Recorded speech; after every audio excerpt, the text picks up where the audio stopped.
Boa tarde. Somos alunos do curso de Ciência da Computação da Universidade Federal de Alagoas, campus Arapiraca.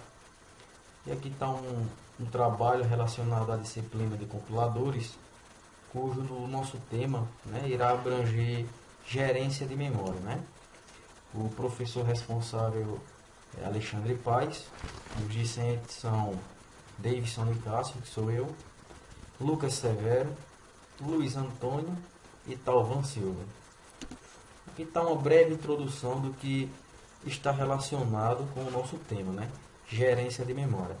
O termo gerência de memória refere-se às atividades de alocação e liberação de memória para os dados em tempos de compilação e execução. São gerenciados por um conjunto de rotinas carregados junto ao código objeto. Então, a ilustração aqui demonstra que a declaração está para a área de dados, assim como os comandos estão para o código-fonte. Né? Aqui, no caso, o código objeto, né? Mais explícito. Temos que o armazenamento de um dado na memória em tempo de execução depende do tipo de dado que será abrangido. Ou seja, aqui estão as estratégias de alocação de memória. Observa-se que na figura, logo na base, temos o heap, né, que são dados alocados sob o controle do programa, que são as estruturas de dados que serão apontadas. Aí temos a pilha, que são os registros de ativação dos procedimentos, que são as variáveis locais, os parâmetros e o estado da UCP. Né? Mais acima vem a área de dados estática e o código objeto, né? Aí, como está na imagem meramente ilustrativa.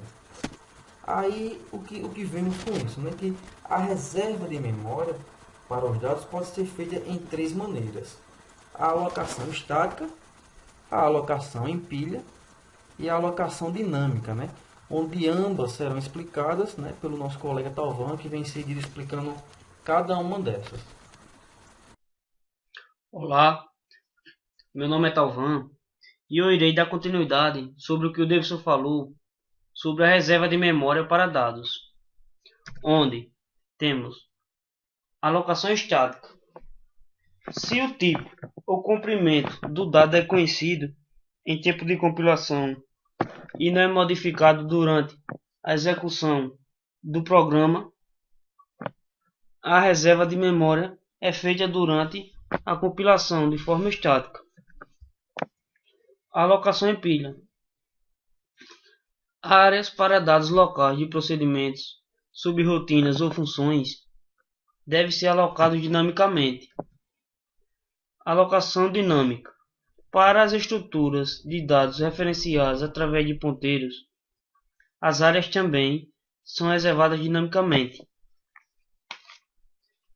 Essas áreas são alocadas e liberadas sob o controle do programa por comandos específicos. Por exemplo, o new e dispose em Pascal. Normalmente, essas estruturas são alocadas na área denominada heap, que cresce no sentido contrário ao da pilha.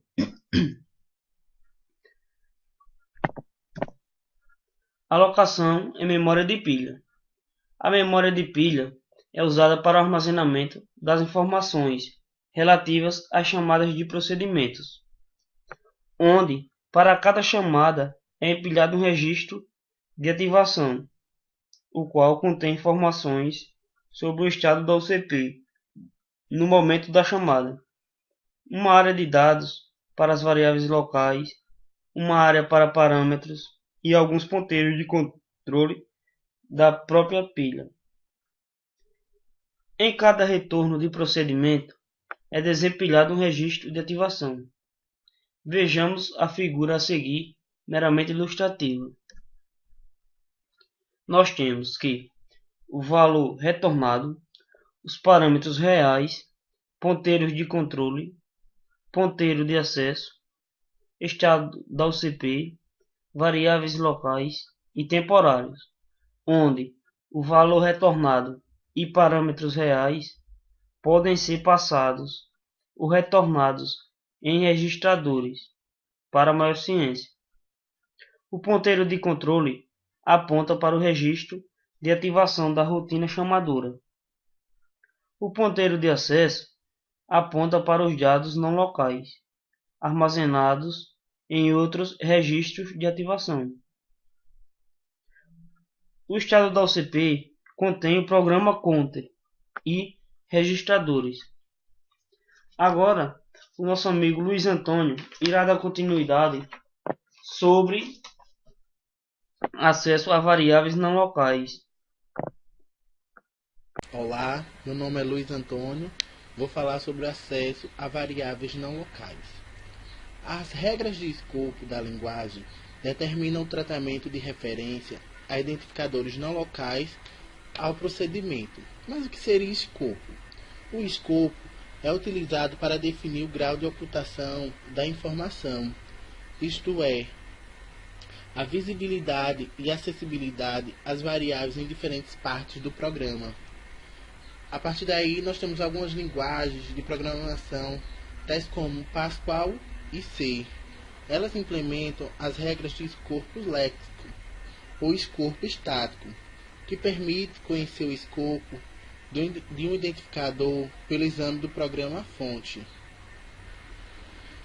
Essas são algumas linguagens que Lisp, APL e Snowball aplicam o escopo dinâmico, pelo qual o escopo de um identificador somente é conhecido em tempo de execução. No escopo dinâmico, ele força o programador a antecipar todos os possíveis contextos dinâmicos, nos quais o código do módulo pode ser invocado. Escopo estático e rotinas não alinhadas. Escopo estático ou léxico foi introduzida pela linguagem ALGOL em 60. São utilizados nas linguagens de programação que não permitem embutimento de rotinas, que é o caso das linguagens C e Fortran. O escopo estático é definido através da sua estrutura léxica no programa. A posição relativa dessa área de memória é conhecida em tempo de compilação. Se o identificador é declarado externamente ao corpo da rotina, seu endereço estático é utilizado. O escopo estático é padrão nas linguagens baseadas na ALGOL, pois permite que o programador possa elaborar raciocínios sobre valores, parâmetros e referências a objetos, tornando a programação mais confiável. Olá pessoal, meu nome é Lucas Severo e irei argumentar sobre o tópico escopos estáticos e rotinas alinhadas. Em linguagem de programação, que permite o embutimento de rotinas e implementa o escopo estático, quando é encontrado um identificador, a declaração que vale para ele é a do maior nível de embutimento igual ou menor do que o escopo no qual o identificador está sendo referenciado. Esse nível de embutimento é definido da seguinte forma. O programa principal tem nível de embutimento 1. A partir daí, adiciona-se 1 ao nível de embutimento, à medida que se passa de um procedimento englobante para um procedimento englobado. Cada variável do programa tem o mesmo nível de embutimento do procedimento e é que ela é declarada. Vejamos agora no nosso exemplo do nosso algoritmo. Bom, como podemos ver, todo algoritmo possui uma função principal, sendo que o embutimento inicial desse algoritmo é dado pela função main. Após isso, nós vemos aqui no nosso algoritmo a função f1, e esta função recebe o embutimento 2. Existe também uma subfunção chamada, declarada aqui, de f2, sendo que o nível de embutimento dessa função f2 é equivalente ao embutimento 3.